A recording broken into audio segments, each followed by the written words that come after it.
All right, welcome back from spring break. This is Gov class, and we're going to finish walking through a civil lawsuit. Your homework this week is going to be based off of that. So with that said, let's get started. Now, I know we concluded with getting an attorney. That's one of the first steps when starting the lawsuit process. Attorneys are very important when it comes to civil or criminal trials, but especially in civil trials, they're going to make that argument for you. And the first step is finding a capable lawyer. I get asked a lot of times by students, by different people, different suggestions. The first thing I tell them, you need an attorney and you need the correct attorney, especially for civil law because there's so many different parts of civil law, as we talked about before. So you need the correct lawyer. Now, obviously, most people, unless you're a big company or unless you're very wealthy, you don't keep a lawyer around, unless maybe one's your friend. So most of the time, lawyers work on what's called contingency, especially if it's a tort case where someone's hurt. Contingency means that's the guy on TV. If we don't win, you don't pay. They're basing their winnings on what you guys get in a settlement. So they get a percentage of your winnings, which is pretty high. I went over this in the last video, so I'm not going to go through it too much. I'm going to get started on our court case today, which is going to be a civil lawsuit with Homer Simpson. The first thing that's going to be done by your attorney, they're not going to do this, is when a person wants to bring a civil complaint, you're actually going to go to the court and deliver the complaint. The court will deliver that complaint to the defendant. A lot of times you'll see that when they serve them the papers, that complaint has gone from the person, the plaintiff, who is bringing up the civil lawsuit, to the court, and then the court will take it to the defendant and let them know that they are being sued. So in our mock case today, Homer's brought a complaint against Mo the bartender. Sorry, it's a little dated. That he was being served too many beers, and because of Mo's negligence, Homer got into an accident on his way home from the bar. And so, we'll walk through this case as it would happen in a regular process. Then, Mo's going to receive a summons. That's, again, that in the court thing, they said, you've been served. Well, that's what they're serving them, is that complaint, and it's known as a summons. And that can happen also in criminal if you're a witness. It can happen in civil. It can happen in any of them. You do have to show up for those. You can't just avoid those. Those are very important, and those are legal documents. And if you don't show up, then you could lose your case. You could have a sheriff show up at your house and drag you to court, whatever it may be. You can get punishment for not showing up at your, especially a criminal trial, but even in a civil trial for not showing up. And that's very important. Make sure that you do follow those rules as far as receiving a summons. If you're the defendant and you don't show up, there's a good chance that the judge will just immediately give the plaintiff whatever they want, and you do not get a chance for your day in court. This is for the defense to have their day in court. So all of that information will appear on that document, on that summons. And then then what the defendant will do probably should be hiring a lawyer as well, just as quickly. And they will send a formal answer to the court. And that answer will let the court know that they are contesting the case. Now, during that time, civil lawsuits can range a very long time. Criminal trials are typically done with under a year. Civil cases can take many, many years because the courts are so backed up, because we are in a society today where everybody likes to sue people. So in that case, during that time, this is known as discovery for your criminal justice students. Yes, it's the same. It's called the same thing in a criminal trial. And during this time, you're going to interview witnesses, get facts for the case, gather evidence, examine whatever you have to examine, file any kind of motion. Usually that slows the case down even more. Some cases can take up to 10 years sometimes. My wife served on a jury where a case took 10 years. It's very expensive. And of course, remember, if that attorney's working on contingency, that you will be paying their fees for all the things every time they go to court or every time they use a legal pad. you're going to be paying for those things. So again, contingency isn't free, even though they tell you it is. During that time, you don't immediately go to court. Sometimes people really want to get their money.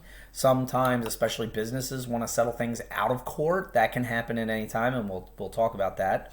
Any time during this process, something can be settled out of court. So if you read in the paper that a company has settled out of court, don't think that they just admitted guilt. What they have decided is it's actually cheaper to settle out of court and give the plaintiff money as opposed to going into court, paying your attorneys. That may end up costing you more. So they do basically what's called a cost-benefit analysis, and they decide it's actually cheaper. So even though you see a company will pay somebody off, don't immediately think that that's guilt. Sometimes it's just a matter of being cost-conscious. And actually, as you see here, 90% of cases are settled before the actual decision is actually made. So imagine how many lawsuits there are in America where it averages 5 to 10 years to get your lawsuit heard, and yet 90% of them are settled out of court. It's not as many as criminal, but it's pretty close. So in this case, there's 3 ways that cases can be settled. Again, I just talked about the settlement. The plaintiff wants so much money, the defense will offer so much money, and we're going to kind of sit down and figure it out in between. That's typically what happens a lot of times. Sometimes it can happen through mediation, where an unbiased person will listen to both sides of the arguments and help both sides come to a mutual decisions. These are typically non-binding, which means you can listen to them or not listen to them.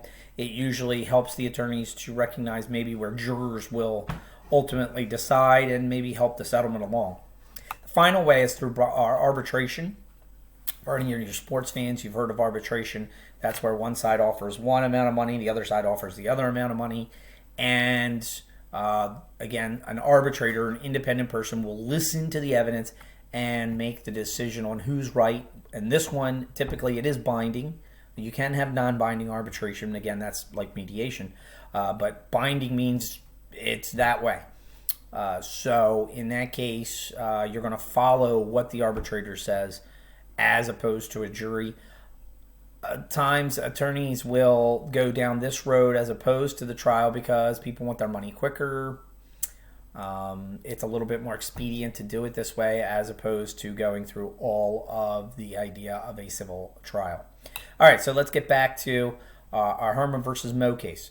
Homer has sued Moe for offering him too much to drink. Moe has responded by saying, that is not up to me. I am not responsible for the accident. Homer and Moe can't work out an agreement in the case, so they're going to go to court. Civil cases may be heard by a judge or by a judge and jury. Remember, the 7th Amendment guarantees that right to the jury trial in a civil case. Again, sometimes it can be months and, a long time for a civil trial, especially if businesses are involved. That tends to drag things out. Sometimes it can be over a small amount of time. Now, remember the big thing in the 7th Amendment, everybody wanted to talk about the couple $100 for a jury trial. That's a little bit different now. In Pennsylvania, I believe the number is $12,000. Under $12,000, you're going to go to small claims court. That's a little bit more expedient. Above that amount, that's when you're allowed to have the jury trial, and that would go down to Norristown then, and that'd be a much bigger deal.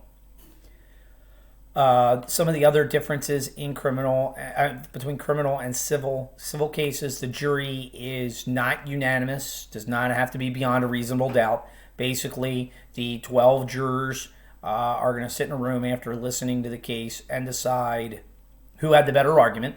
And if it's 7-5, whoever has the 7 wins.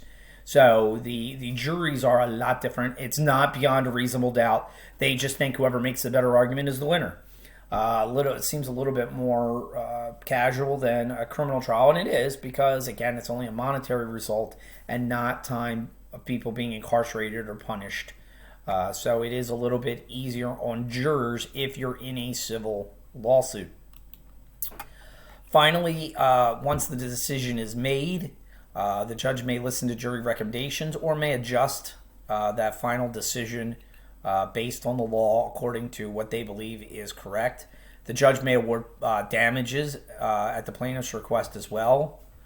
It also, if they believe that the defendant is acting maliciously or callously without any regards to anybody's safety. This is where the McDonald's lawsuit came in, the hot coffee lawsuit. And that's a great video to watch. It really does give you a little bit more background about that case. We would have watched it in class, sorry. But if you're really interested, you can watch it. It's a very interesting case. The loser can often have to pay court costs, especially, or the plaintiff if it's a really frivolous prosecution. And so the court costs may be paid entirely by one of the parties as well, maybe even the attorney costs as well. So who do you think should win in our case of Homer versus Moe? You're the jury. Most people would tend to lean toward Moe here. Moe's just trying to run an honest business, and it's not his fault Homer got into an accident after drinking. Unfortunately, and many of you remember this, the one thing you remember during class is that Moe is a professional. And because Moe is a professional, he is supposed to know the alcoholic limits of his patrons. So therefore, because he has a liquor license and because he is an actual bartender, which actually requires a license, he is responsible for his patrons not to drink too much. And if they have, then he is either supposed to call them a cab, call them an Uber, whatever it may be. Probably not walk home. That's still dangerous. Obviously not drive home. And they can cut them off from drinking alcoholic beverages. So, obviously, if you're at a private party, you're not held to the same standard because you're not a licensed alcoholic server. But in this case, Homer would be in the right, more than likely, even though most of us would say, hey, he should have been responsible for himself. The law says differently. The law places the onus on Moe for making sure that that Homer is safe, because Homer can't make good decisions being intoxicated. All right, so this is going to conclude our civil lawsuits. I am going to put a couple of assignments down for you guys for this week. Please make sure you respond to them and get those back promptly. And let's start this fourth quarter in a good way. Do not get behind, please. Just finish off strong in this strange and unusual year. And I will be back with you guys next week to go over criminal law a little bit, and more importantly, your rights, the 4th, 5th, 6th Amendments, which are very important rights. Hopefully none of you will ever have to use them, but even something like a traffic stop. Until then, enjoy and get your work done. Take it easy.